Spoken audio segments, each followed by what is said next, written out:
This is BaseDaKID, the hardcore casual, in association with the Undefeated podcast, proudly sponsored by Disturbing Sports London, and I am here with legendary, soon-to-be Hall of Fame trainer Mark Tibbs at the Rainham Boxing Club Origins Gym. How are you, Mark? Lovely, thank you for coming down. I really appreciate your time and giving us some exposure. Yeah. No, do you know, it was an amazing workout, and I was saying to Johnny earlier, I was surprised because normally the media workouts, they like to do a bit more just showboaty stuff for the crowds, but he really went and put himself through it as it's just a regular day. So how does that sort of show how dialed in he is for this fight coming up? Yeah, no, well, we expected to do this media workout on Tuesday, and it got put forward to Thursday, and I wanted him to have a light day today. So you know, with all you guys that showed up and these fans, we had to give him something. So I hope we give him a little bit of everything and kept everyone happy. But he's got another sparring session tomorrow, and in the Loughborough University up there with Fraser Clark. So we want to keep him a little bit fresh for that as well. Yeah. Fair enough. With regards to his opponent, Harry Armstrong, what was the thought process behind having Harry as his opponent for this Southern Area title? This is his first title, I guess what you could call his first proper step up in a sense. What was the thought process behind Harry? Well, it was a good bit of work by S-Jam and Matchroom Boxing that brought this into fruition, like brought it into play sort of thing. So, but we've watched Harry Armstrong around the circuit, and he's kind of sparred with guys that we're sparred with, the Daniel Dubois and Derek Chisoras and that. So S-Jam got in touch with myself and Johnny and said this is who we're fighting for a title shot. It's there if you want it. So we was over the moon, and I feel that this is going to be the making of Johnny Fisher. So with Harry also, very tough, as we said. He lost his last fight against Jamie TKV. Was there any consideration to have Jamie as this? Jamie TKV, Harry Armstrong lost the last fight to him. That was his very last fight. Was there any consideration to maybe having Jamie as in this fight for the Southern Area as opposed to Harry, or do you reckon he was always sort of more the planned route? Well, to tell you the truth, I wasn't aware of. I am aware of his record, but you know, I'm his trainer. I stick with the training side, and I give the thumbs up or the thumbs down as well. That's my job, you know what I mean? My job is to get him ready, and thumbs up or thumbs down to who and when. Nope, makes total sense. So, with the amount of support that Johnny has out almost every time he goes out, do you feel like there is almost an expectation for him to be fast-tracked, to sort of repay all of that fan loyalty? Or are you more definitely saying, regardless of how many people come out to see him, nothing before it's time, he must get the necessary steps before moving on to each individual level? No. Listen, we do things at our speed. Yeah, that's how we are. If no one's ready for this, then we'll make sure they're good and ready when they're ready. Johnny's ready.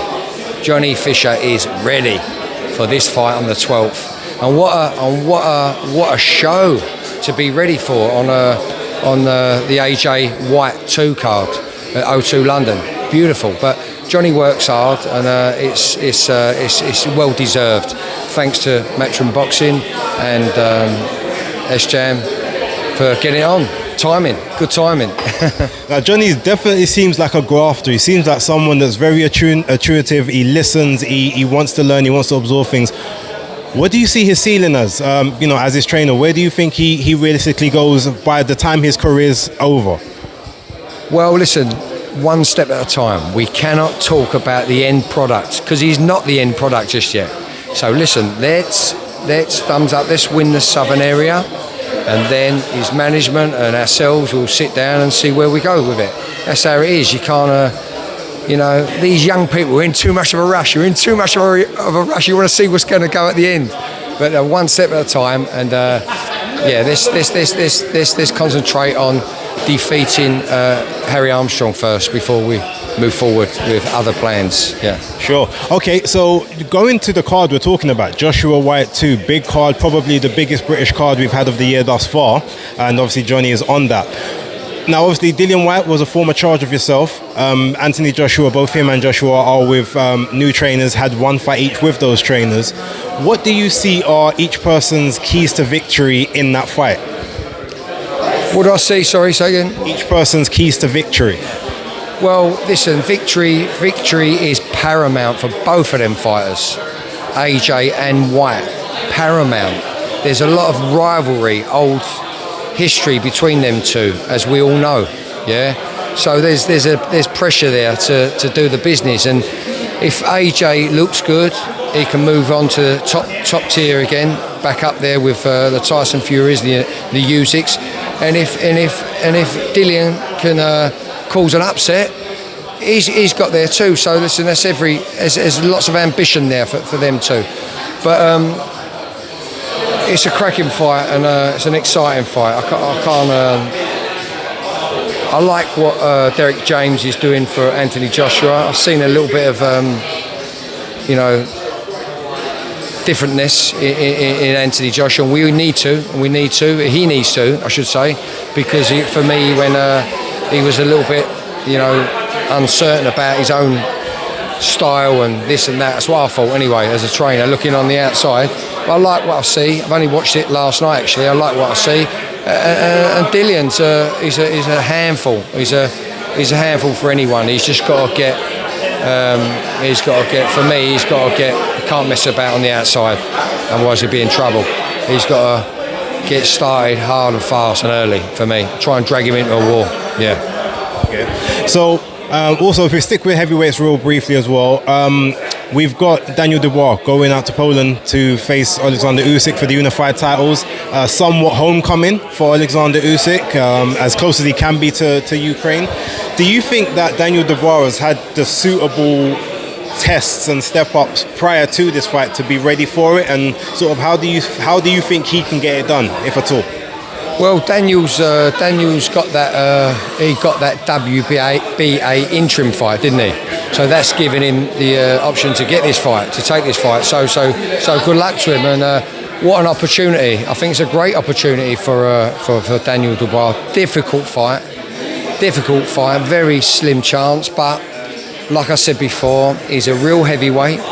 He's hard. He can punch hard and fast. And he's got a puncher's chance, and I hope he does it. And let's hope he does. And what an upset it would be if he can scoop them belts up, and he can do that to Tyson Fury then, can't he? Fair enough.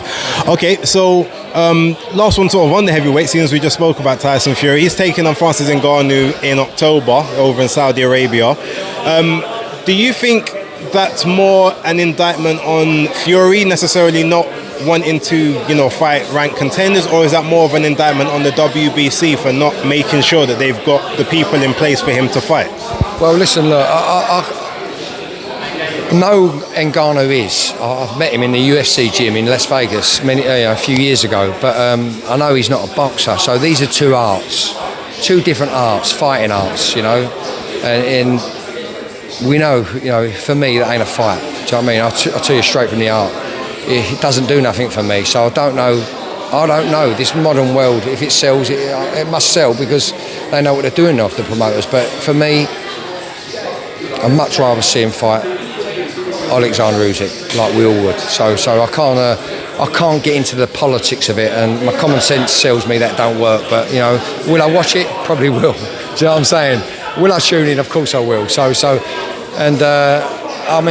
Looking back, I think the first fight for me was like this, which didn't make sense at the time, was Mayweather-McGregor, and I was like, oh mate, but then I got all excited about it and tuned in, and that was a big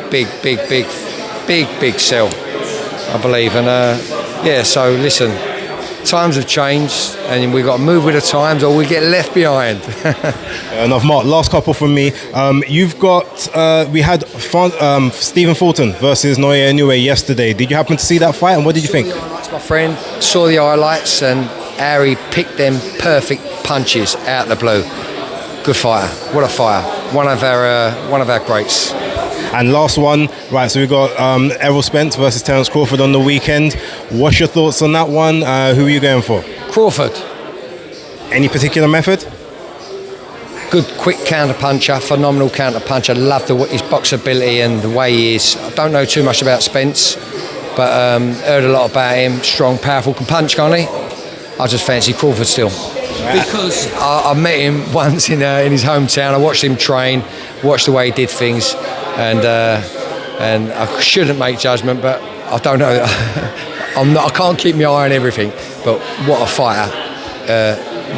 Crawford is. Okay, last one. So if Johnny Fisher comes through this test against Harry Armstrong on the 12th of August, what do you see next for him? How many more times do you want him out this year, if at all?